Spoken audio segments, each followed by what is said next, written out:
Welcome back to the Finger WAG Podcast. I am here with Jake Foote again. What's up, Jake? Not much, Gideon. It's good to be back. Hope you're having a nice fall. And that goes for all Hoya fans. We are getting dangerously close to the season. Exciting times. We are officially, I think, as we record this, Thomas Sorber days from the season, 35 days out from the start of the 25-26 season. And we at the Finger WAG are gearing up for our coverage of the season and getting excited. I think fall definitely came up on us pretty quickly. We're almost into October, but that's exciting because basketball's right around the corner. Yeah, couldn't agree more. And we're 3 weeks away from exhibition, so it's really, really right on us. Yeah, we'll talk about the exhibitions. What we're going to do for the next couple of weeks are some schedule previews. We're going to break down the full schedule in detail. We've also got some news and notes to catch up on. This episode is going to focus all on the non-conference schedule. We'll go through the whole schedule, give you our thoughts and reactions, maybe get into a little bit of the prediction game.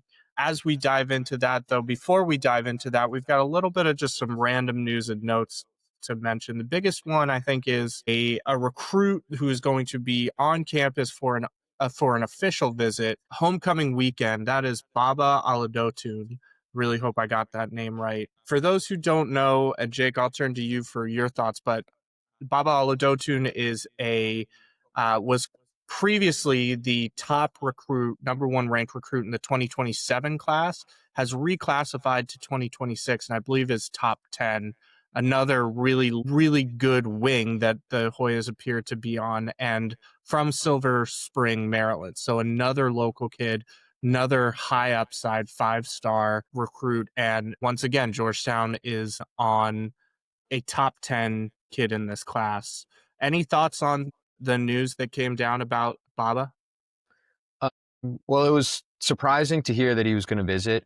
I think since he reclassed, it's been mostly Maryland talk. I know he visited Maryland. He visited Virginia Tech. There's been some rumors about some more of the blue bloods getting involved, but I think Kentucky is kind of staying at a arm's length distance from him. From all accounts, he may want to stay close to home.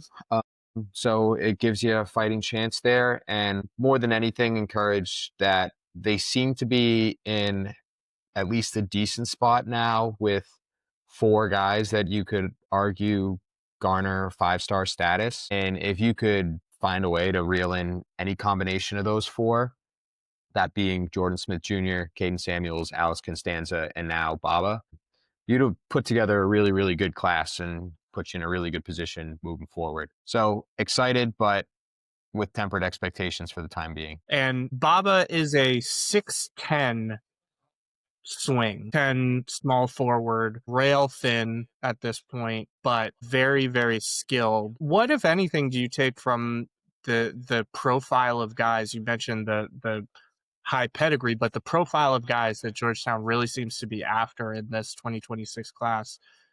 Even after signing Justin Caldwell, we've got Alex Constanza, who they still seem to be on, Caden Samuels, you mentioned, now Baba Oladotun, Luca Foster.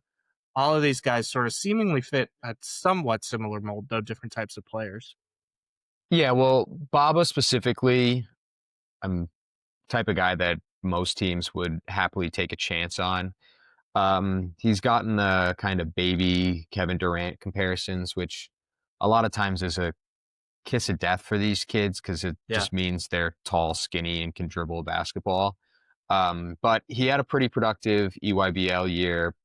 I say playing up because it was his first time playing with the 2026 class, but in reality, he now has to be graded amongst those kids because that's where he stands in his recruitment, averaging something like 13.6 rebounds. I like him.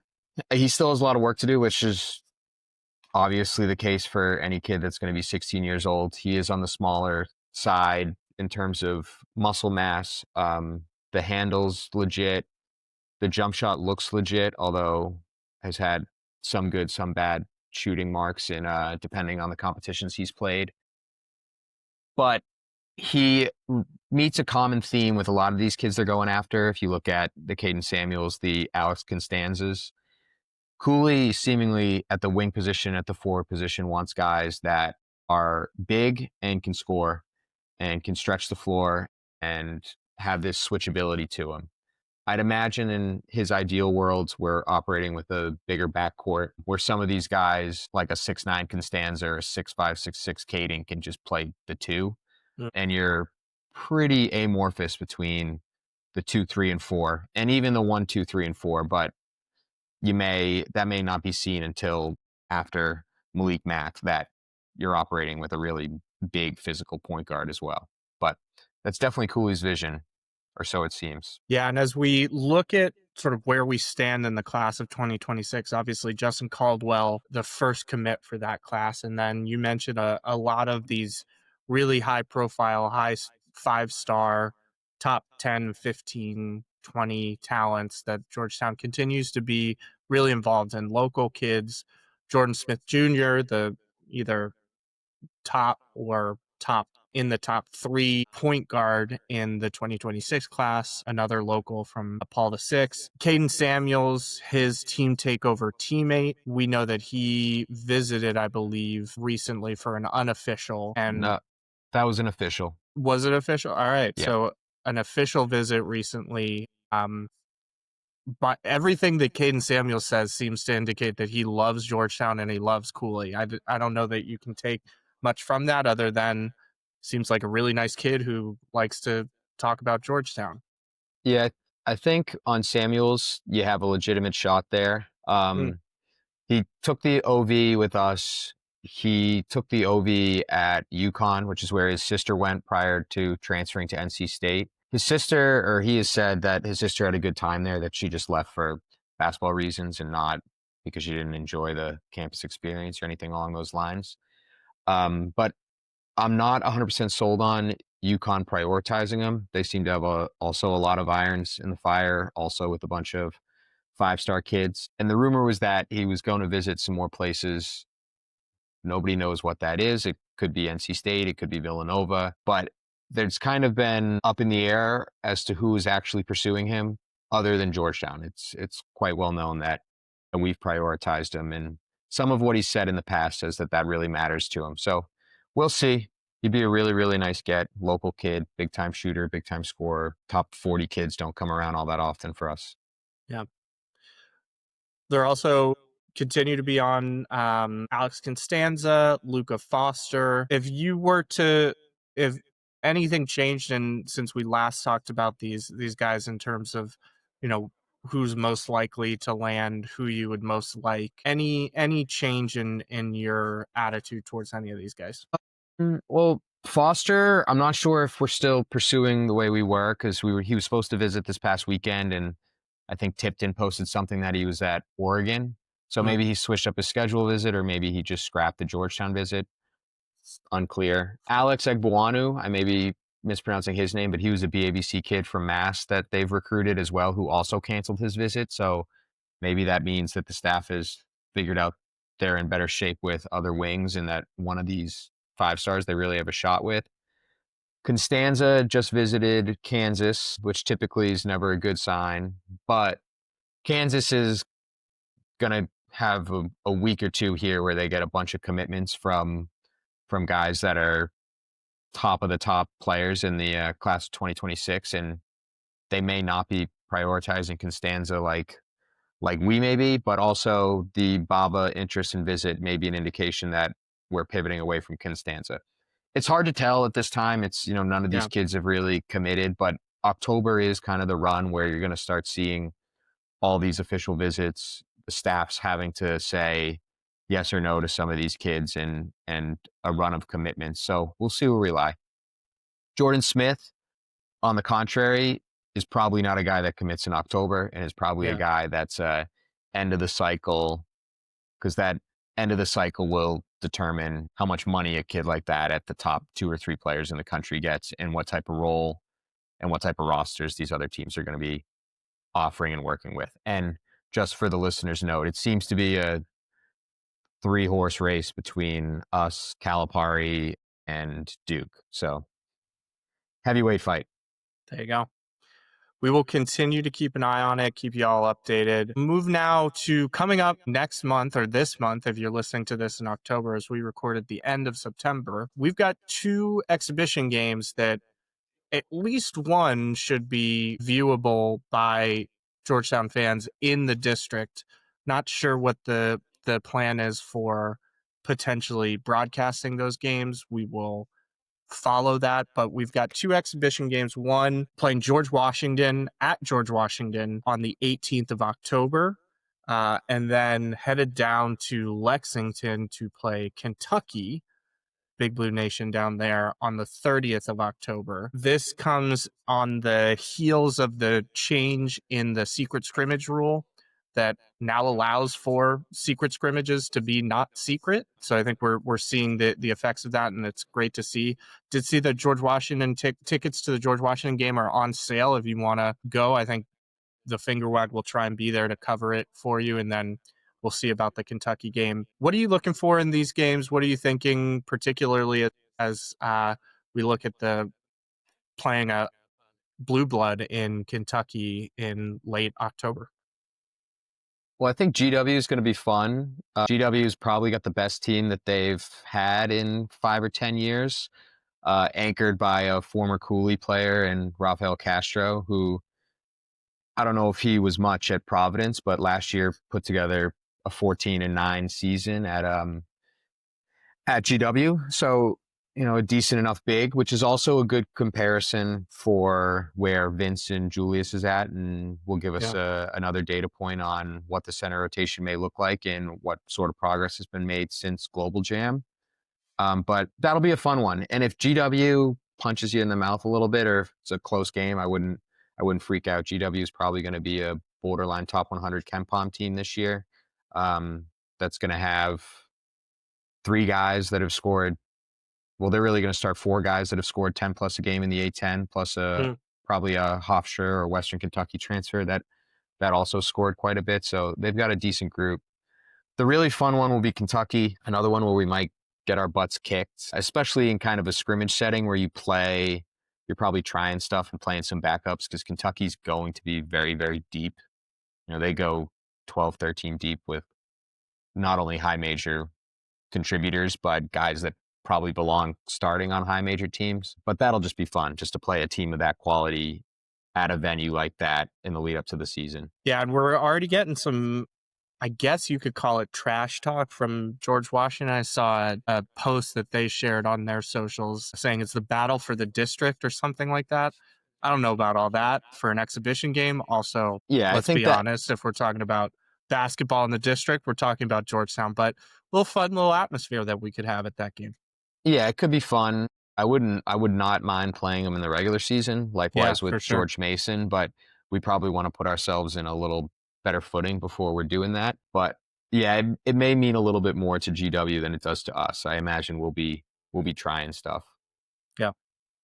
Well, let's dive into the non-conference schedule. We obviously know who we're playing. We know the dates. We don't know specific times or TV schedule or anything like that. We will keep that updated on the Finger WAG website as we get more information. But just quickly to run down what we're looking at, we'll host Morgan State on November 3rd for the season opener, followed by the big one November 7th. That's a Friday night in College Park against Maryland. If you're circling a game early in the fall, that's a good one to circle. Followed up with Binghamton on November 12th. That's at Capital One, before they welcome in Clemson on November 15th. And you'll see Wagner on the 22nd of November before the team takes off for Florida to play in the multi-team event down there, starting with Dayton and then getting either the winner or loser of BYU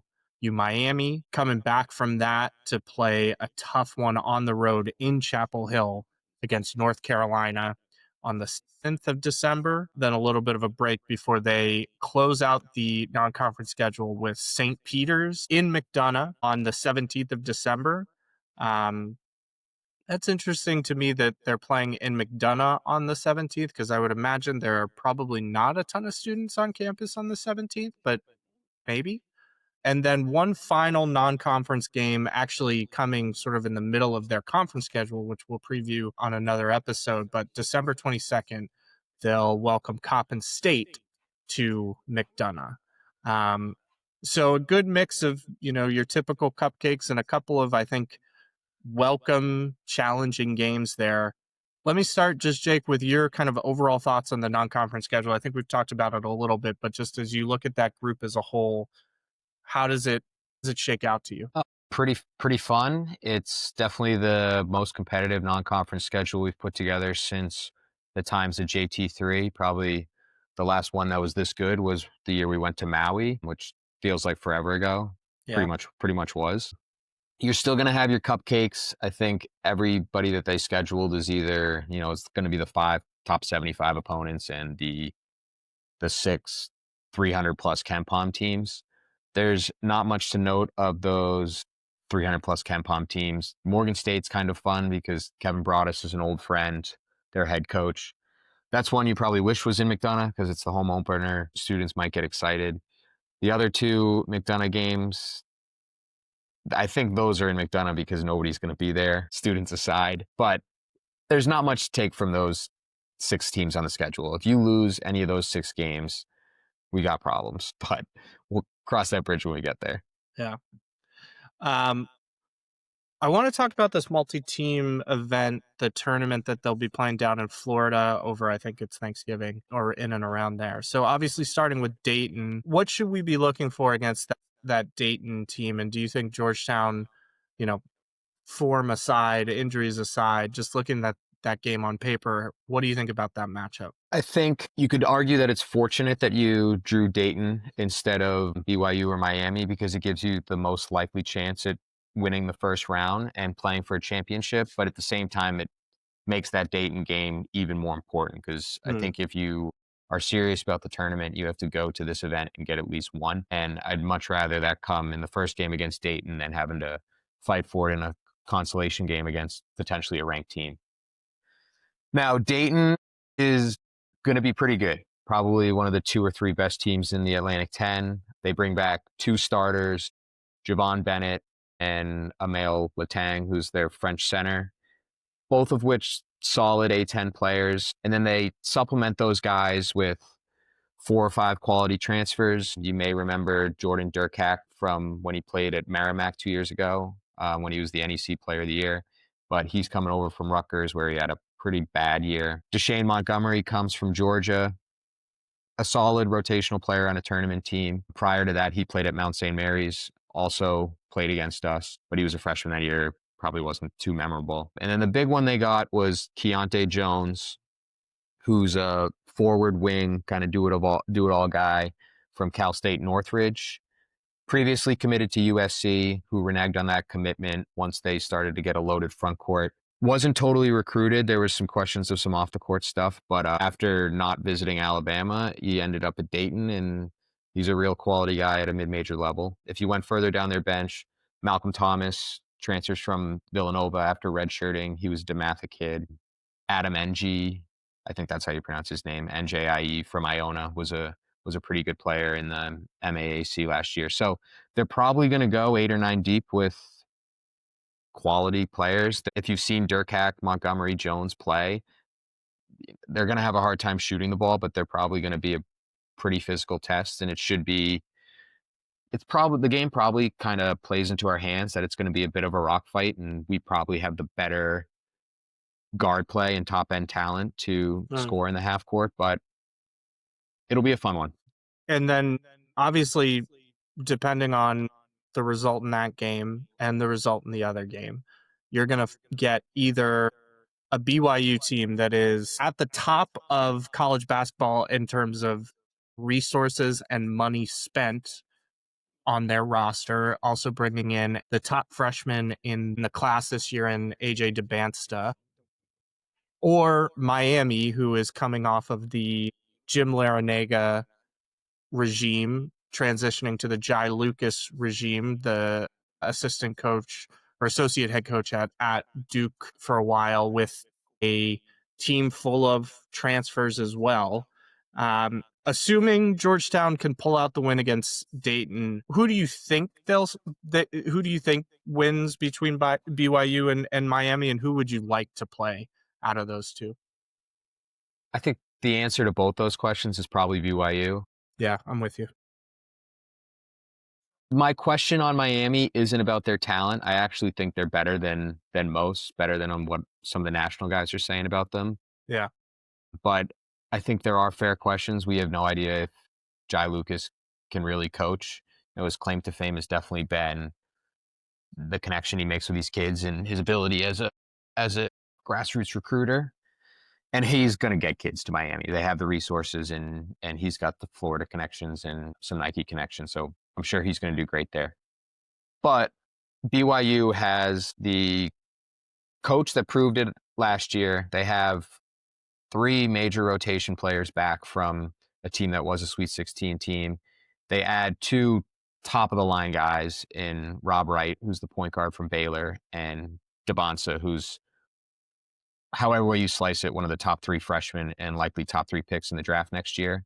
Yeah. So more than likely they're going to be a top 10, top 15 team if things go right for them, and that's who you end up with. And that's who you want in these situations, because you want a crack at a team that's going to really make your resume look great down the road if you can get them, especially if you can get them when they're on vacation in Florida, across the country, when they've played 4 games together.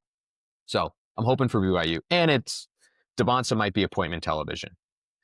If we do get Miami, like I said, I think my questions with what Miami looks like lie with the coaching staff, but they do bring over Trey Donaldson from Michigan and previously Auburn. True Washington from New Mexico was a 11 points per game guy on a tournament team. Malik Reneau, Indiana starter for multiple years. Ernest Uday, TCU starter for multiple years. They have quality high major guys that have proven it. If my second reservation with Miami would be, I think a previous coach at Indiana lost his job, maybe in part because of shoehorning Malik Reneau into a power forward position, and he's going to have to share the court with Uday more than likely, and that offense may be a little junked up at first, but Reneau, when he got mismatches and got the ball in quality spots, he's a really good low post player for a 4. So at the same time, we don't really have a second big or a 4 that could guard him, so that could be a mismatch for us. So we'll always have more of these conversations when it's the week of the game and when that team we're actually going to play that team. But I'd rather play BYU. I just think it'd be the excitement leading up to that one would be worth it in its own right.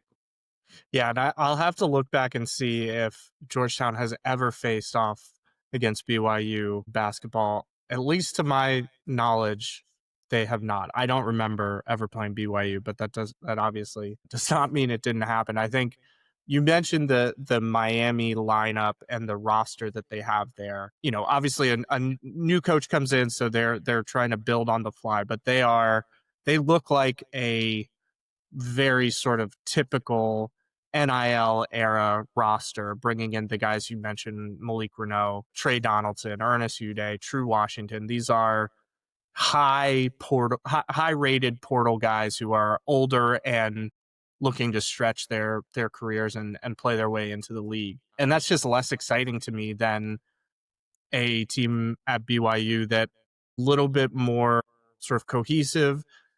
Obviously, they've spent in NIL as well, but spent it in different places, bringing in Robert Wright, who's the really key transfer incoming, and then AJ Dabonsa, number one in the class, and obviously likely to go as a lottery pick, if not number 1 next year in the draft, spending on him. I just interesting sort of clash of styles there, and I'm with you that I'd rather see BYU than Miami, just from an interest perspective. Yeah, and it would actually give you some insight too onto how Cooley thinks this team matches up, but in theory uses them to combat a team that has multiple chess pieces like that. Does KJ Lewis guard a Dabonsa? All 6'9" of them, or does a DHS type guy take that assignment, or do you try to match it with size? And I think we're going to learn a lot about what Mac's going to be in some of these non-conference matchups against when he gets the chance to play against legit point guards. And of all the potential guys on the schedule, I don't think any of the point guards are better than Rob Wright. Although Donaldson on Miami is probably pretty equal there. So if you're going to get the chance to play one of those two, I think that'll be a real measuring stick for what Mac might be.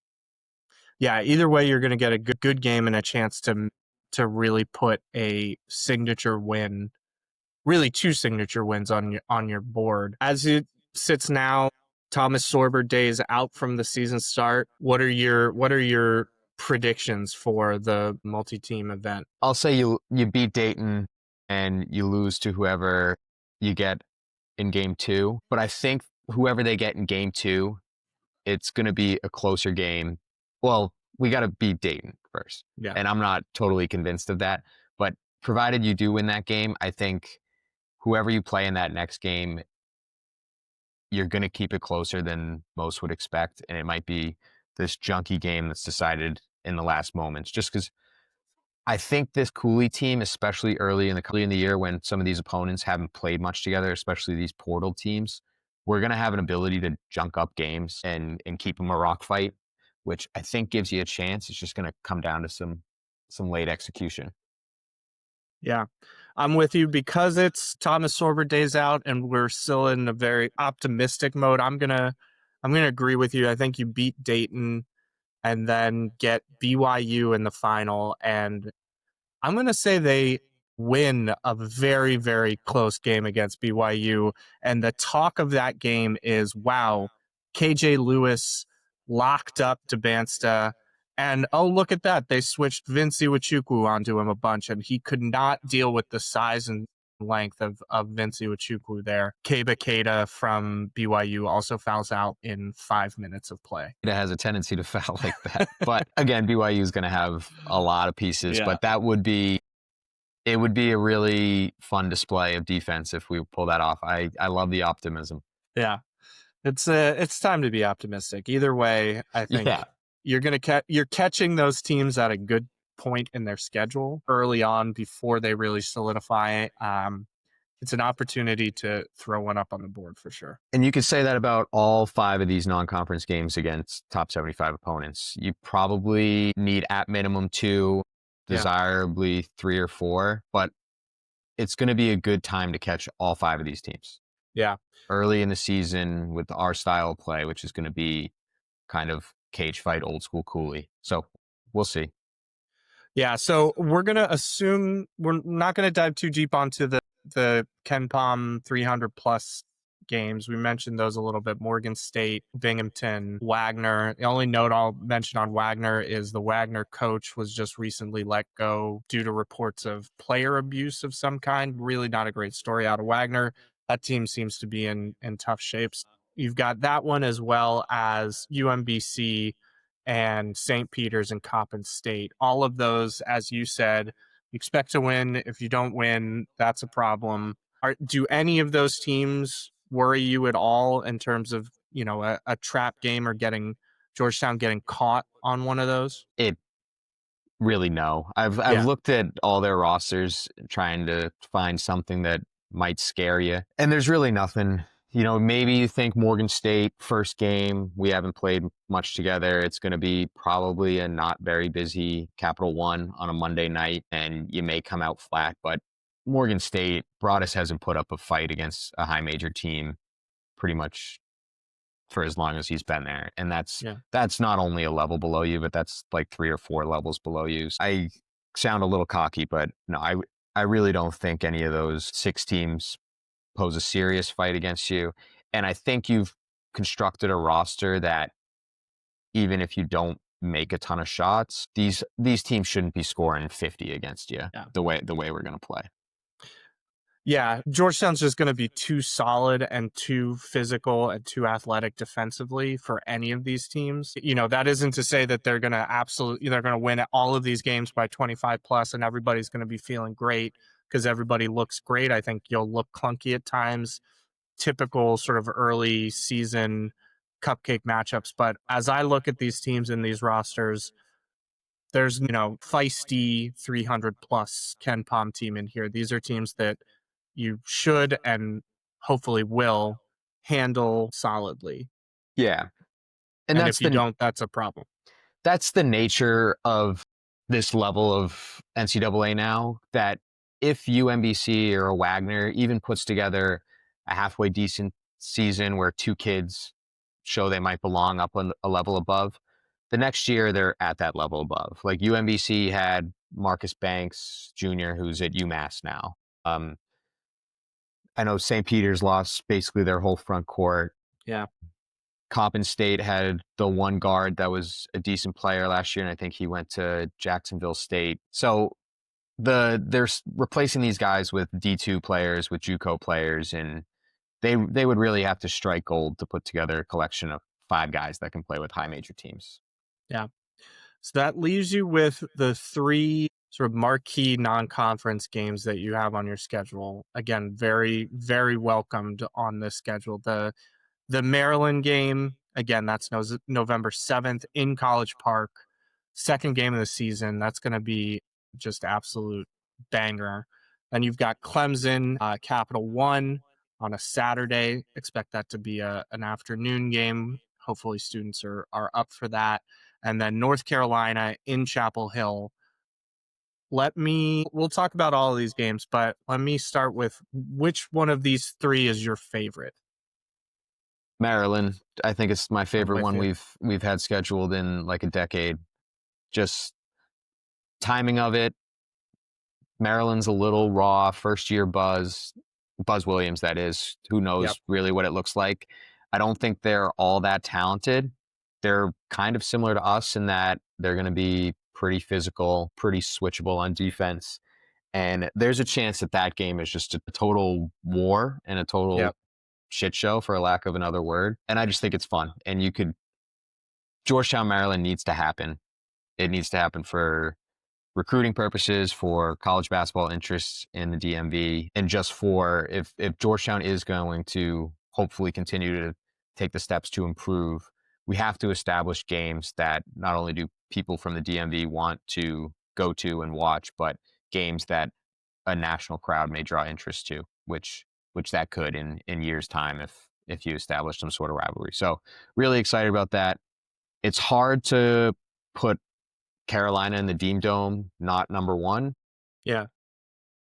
But I think just the way the schedule lines up, the fact that that's at the end of NonCon, hopefully that's just a game where you're going into just playing with house money more than anything, rather than one you really need to go and try to steal. But I'm excited about both those games quite a bit as true road games in the non-conference.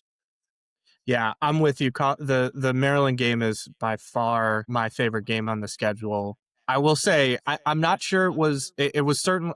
I'm with you on Georgetown needs to play Maryland every year. This is an important game. The last series that they had years ago was electric. Those games were contested. They were very, very fierce, and the rivalry was definitely there. That needs to come back. I will say the seeing Deshaun Harris-Smith in Toronto just got me more excited for this game, because I think he is just going to come out and refuse to let Georgetown lose that game, and hopefully he is successful. The one thing I will say is this is Maryland, but it is also Texas A&M North. They bring in 4 Texas A&M transfers, obviously Buzz Williams coming from Texas A&M. Any thoughts on the roster, the Texas A&M kids that they're bringing in? They've also got a couple of Kansas transfers coming in. The big one is Miles Rice, transfer from Indiana, and Elijah Saunders, from Virginia. What do you think about their roster overall and how Georgetown matches up with Maryland? See, I don't love their roster. I think when national outlets come out with ratings, they're likely going to put Maryland ahead of us. And I think we're on a pretty level playing field in terms of Jimmys and Joes. Yeah. The 2 made kids from Texas A&M coming over are Solomon Washington and Farrell Payne. Payne was previously at Minnesota. definitely has 2 years of evidence that he's a high major big, albeit nothing super special. But any guy that is 10-5 and is a net plus in last year's version of the SEC is a good player, probably ahead of anything we've got at the center position. But something that physically Vince is going to be bigger and potentially can match that. Washington's just a classic Buzz Williams glue guy, 6'7" forward. He's going to score 4 points, but he's going to have a ton of rebounds, make an impression defensively. Can't throw a rock in the ocean, but he's a tough kid. Not a guy you're super eager to play against. And I think the two of those guys are going to play. So where you're looking elsewhere is who else is going to play. And it could be a ton of guys because Buzz has always played a lot of guys. And the major question with them is going to be in the backcourt. They have some combination of Miles Rice, who you mentioned from Indiana, who didn't have the best year last year at Indiana, but he had a really, really impressive freshman year the year prior at Washington State. I think he's a good player. I don't think he's a great player. I think he's a product of a system offensively. And I'm just not convinced that he's a guy that you can give the ball to and say, be 17 a game for us and we'll defend 2 through 5. Their other options would be Darius Adams of Georgetown lore. He took an official visit prior to committing to Maryland this past spring. Fringe 4 or 5-star recruit that was once committed to UConn. Isaiah Watts comes over from Washington State. He's probably the most likely guy to start alongside Rice. He played with them at Washington State previously, scored like 11 a game last year on a okay team, a team that we beat in the Crown. And then their last two options are 2 Kansas transfers. David Coit scored a ton of points in the MAC the year prior, was pretty much a net negative last year for Kansas. And then Marquee Passmore, who was a top 100 recruit the year prior, but never got any burn. Another classic Buzz guy. He's going to be a physical kid, going to have a hard time scoring. So I don't love the team on paper. I think they do fit the way that Buzz wants to play, similar to the way that we fit the way Cooley wants to play. I do think that Buzz deserves the respect. I think he is one of the best 20, 25 coaches in the sport, and his teams consistently reflect that. But his last 2 stops, both Virginia Tech and Texas A&M, it took a while. And by a while, I mean 1 to 2 years. His first year at Virginia Tech, they finished Ken Palm 175. His first year at Texas A&M, they finished Ken Palm 131. Second year at Texas A&M, Ken Palm 137. So in theory, yes, he's a great coach, but he's also the type of guy that has this really particular type of player that he wants. And it remains to be seen that this group clicks those boxes the same way that Cooley's first group absolutely missed the mark for him. So we'll see. I have my reservations as to how good Maryland's actually going to be. And I think you're going to have a golden opportunity to knock them off the first week of the season. With you on all of that. We'll do predictions here in a second. I want to talk about the third or the other non-conference game. Georgetown will welcome in Clemson on November 15th, a Saturday game, as I mentioned, at Capital One Arena. A interesting matchup there. Clemson obviously coming off of a pretty good year, was a 5 seed in the tournament and ultimately lost to McNeese in the first round, got beat by a really feisty McNeese team led by Will Wade, who's now at NC State and seems to be the darling of college basketball. Talk to me about Clemson. Led by Brandon Murray. Come on. That's right. Led by Brandon Murray. Well, he came out. He scored a ton of points in that game. He did. He was really good in that game, but hardest I've ever seen him play. But I'm kidding. Shout out Brandon. Clemson's going to be weird. Their last 2 years, they were really, really good. Took advantage of a bad ACC both years. Not only did Brownell save his job, but it's kind of cemented that he's their guy. They've also had some really good players. You know, they had Shefflin, they had PJ Hall, they had Chase Hunter. All 3 of those guys, all conference type players and guys that stuck around for the same program for 4 or 5 years. And I do think that losing that continuity of a team that developed such a winning identity is going to affect them. Mm-hmm. I'm going to blank on some of their names, but the backup guard, I think he went to Radford. Radford's got a ton of NIL money because the coach's dad is involved, and they put together a decent squad. The wing, Wiggins, went to Florida State. I could be blanking elsewhere, but the team that they're putting together is still solid. It's going to be big. It's going to be good defensively. Has some similar questions as Georgetown and Maryland as to how comfortably they score. I like RJ Godfrey is going to probably be this small ballish center for them who was on the team 2 years ago that made the Elite Eight, went to Georgia, was their backup big, and it's coming back to play. Yeah. Nick Davidson will be their 4, who is the best player on Nevada, stretch 4. He'll probably be their best offensive player. They're going to transition Chase Hunter's brother to the point guard, which is Dylan, who's also a good player, but he's just strictly been a role player his entire career. And then the rest of the portal guys, I just don't love.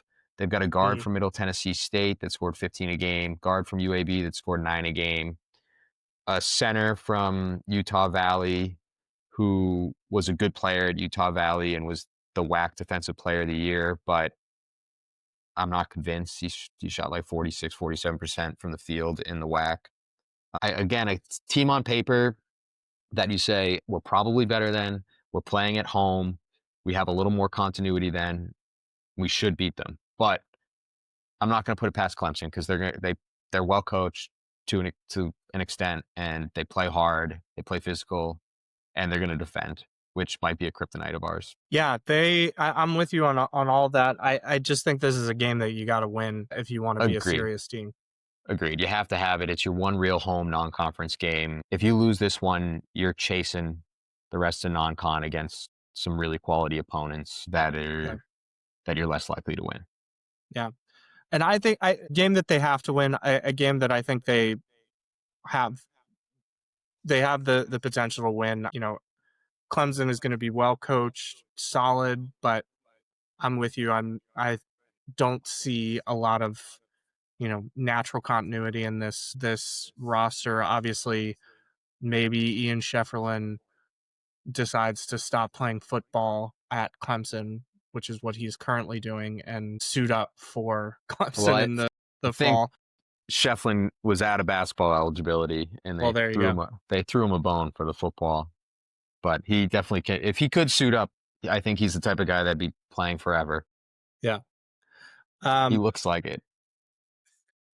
Let's talk about the last big non-conference game, and that is the big one in Chapel Hill against Carolina. A cool game, just the type of game that, years and years ago, this is the type of game that Georgetown used to have on the schedule. An exciting one that it's back on the schedule. I'm really, really hopeful that Georgetown can show up in this game. It's tough to get a win on Chapel Hill for anybody. I mean, this is a tough place to play.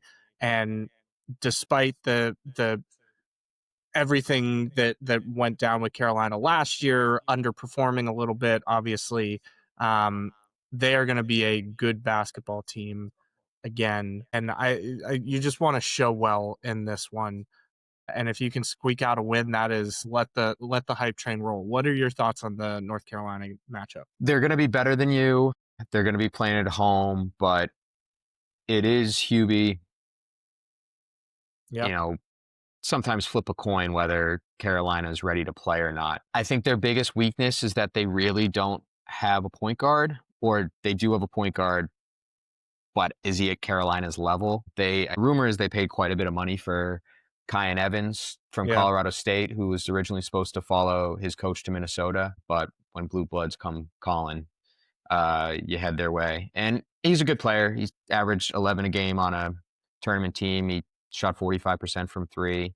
And he's going to be surrounded by really good players at every other position. And I don't think Carolina's getting the national love of a top 10, 15 team. But if it clicks for them, it very likely could be. The center's coming over from Arizona, really good player. That's Visar from, I think he's somewhere European. They have a top 10 freshman coming in, Caleb Wilson, who's likely a lottery guy, has the body, has the skills to probably alternate between some 3 and 4. I imagine he's out there quite a bit. Jaron Stevenson comes over from Alabama, rotational guy on a Final Four team. He probably slots in as your backup 4, your backup 5, playing 20-something minutes a game. A guy that starts on probably every team but 20 teams in the country. Seth Trimble's back, tough guard, can't really shoot it, but good player. Jonathan Powell comes in we played against him last year at West Virginia, was a freshman starter on a borderline tournament team. 2 good freshmen coming in, and Derek Dixon, who's a DMV kid from Gonzaga, and Isaiah Dennis. Dennis is probably the gem of the class, even if a little underrated. And then I think their variance depends on Luka Bogovac, who's a kid from Montenegro coming in, who was one of the leading scorers in the Adriatic League, which is starting to produce a ton of kids, not only for the NBA, but for the upper echelon of college basketball. And he was 15 a game over there on 40% from 3, 6'5", can score off the bounce, high level shooter. He's going to play a ton for them, and he probably dictates how good their offense is. And if he is like a all-conference player, which some of these better Adriatic players have been, like the Illinois point guard last year, and then they're going to be a real serious team. So I don't expect to win that one. I have really no expectations to do so, but I do hope we're in a position where we have a couple of good wins in the belt, and we can go into that one with absolutely nothing to lose. House money. Yeah. I think you mentioned sort of the blueprint for me, which is you go in with nothing to lose and you put a ton of pressure on them defensively. I am not a Kean Evans believer, having watched a lot of Colorado State last year. I really question whether he is going to be able to execute at this level. And I think you throw KJ Lewis, you throw all of those guards that Georgetown can put out and just hound the shit out of him. I think you can disrupt that. He's on a team that, he played great in their first tournament game against Memphis, scored 23 points, was their leading scorer, was really good, but then just could not quite get it going against Maryland in the game that they lost on that Derek Queen shot. I think he was covered up a lot by Neek Clifford last year, who I'm a Neek believer. Yeah, That's I for think sure. You got to take a grain of salt with some of these mid-major kids that are coming over from really good mid-major teams.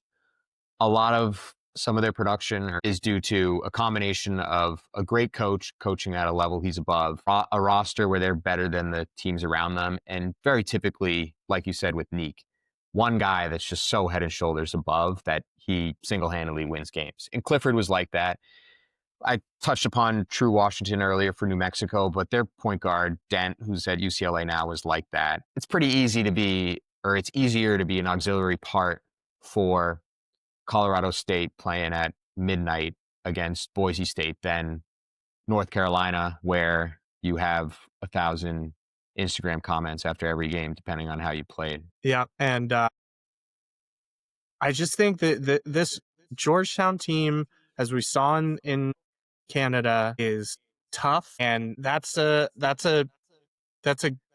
profile that's going to get them. It's going to make them frisky in some of these games. And I think Kean Evans from Kansas City, Missouri. No knock on Kansas City, but give me Deshaun Harris-Smith and the DMV boys all day on that one. Yeah, I can't go that far because the alternatives to Kean Evans are also probably better players than we've got. Fair. But it'll be fun. And I do think we get one. I couldn't tell you where it is, but I think there will be a game where we just show up and want it a little bit more than the guys across the court. Yeah. All right, let's do our sort of final predictions here. So let's just assume, knock on wood, say all the requisite prayers, Georgetown easily handles those 6 cupcakes. We both say there's a win at Dayton, so that's 7 non-conference games. Then you've got the second you've got Maryland, You've got Clemson, North Carolina. Where do you think they end? What's their record, their non-conference record at the end when it's all said and done? The smart answer is 8-3. That they get 2 of the 5 versus real teams, most likely being Clemson and Dayton, and it doesn't move the needle all that much for tournament aspirations. I'm gonna say that we get 3 of those major games, that we go 9-2, which sets you up for a winning record in Big East play, gets you to the 20-win mark, even prior to the Big East tournament, puts you in a position to think about the NCAA tournament. And I think in the most Georgetown fashion, the order in which that would happen would be you get Maryland off the bat, students ride the momentum to Clemson, you get a good turnout, you beat them, you take care of Dayton, and you probably lose the last 2, but the amount of fanfare you'd have behind an undefeated team playing BYU or Miami and Orlando would maybe be enough to get some people excited, which is what we desperately need. We desperately need people excited. So I don't know. The closer I get to the season, the more optimistic I get, which is a sick disease, when usually I'm the one that's pragmatic of all of us. But I don't know. I watched every single year for my whole life. I've said Providence has been going to be no good, and they end up being better than they were. Yeah. And I'm banking on it happening this year. Yeah. I think you're right. The smart answer, 8-3. I think the right answer is 9-2. I think they get Maryland. And I think the sneaky thing you mentioned is that you mentioned Buzz Williams coming in, totally new cast of characters there. His teams take a while to get going. He is a guy who is not going to adjust to his roster. He's going to bring kids in that play his way.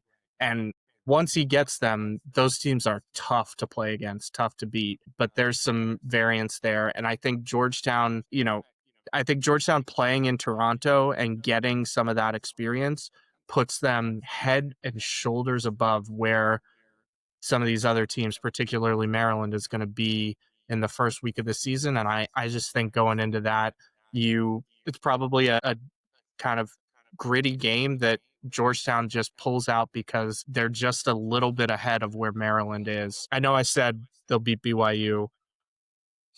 Hell yeah, they'll beat BYU. But if they don't beat BYU, I wouldn't be surprised there, or beat Miami. And then, as you say, it comes down to, what they can do going into North Carolina. I would never expect an away win at Chapel Hill, but I think 9-2 is a good mark for them. And I think you're right. If they're undefeated going into a game against BYU or Miami, we will be doing some hype pods. That's for sure. Yeah. And if they do manage to go 9-2, I think the expectations have to change.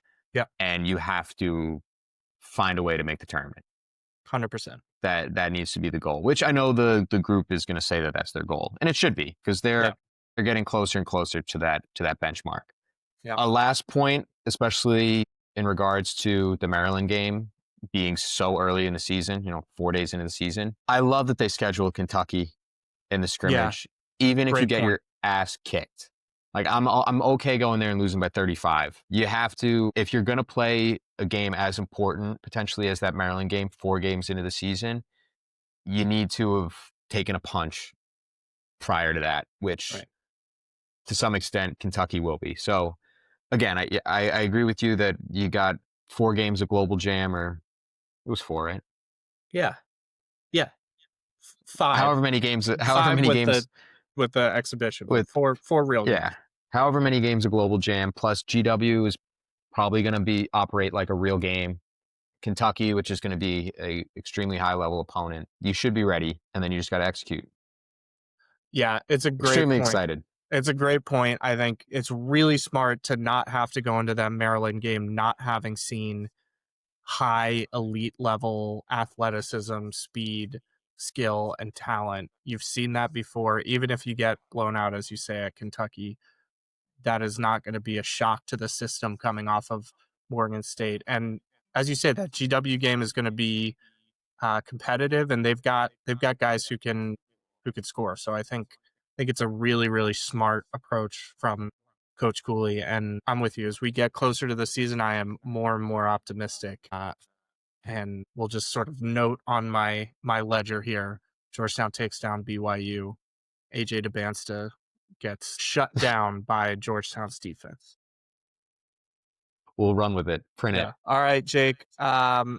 Appreciate you as always. We will be back next week to break down the conference schedule.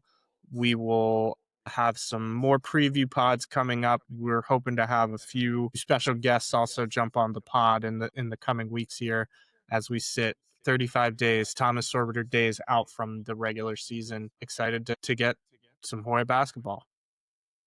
Yeah, and that Big East schedule preview type thing is probably just going to double as my conference preview / conference predictions. So I know this one ended up being relatively long. Next one's probably going to be quite long as well. But we got 3 weeks to fill in the blanks until we actually play basketball. So we're almost there. Getting excited, and thanks for having me as always. And Hoya Saxa. Hoya Saxa.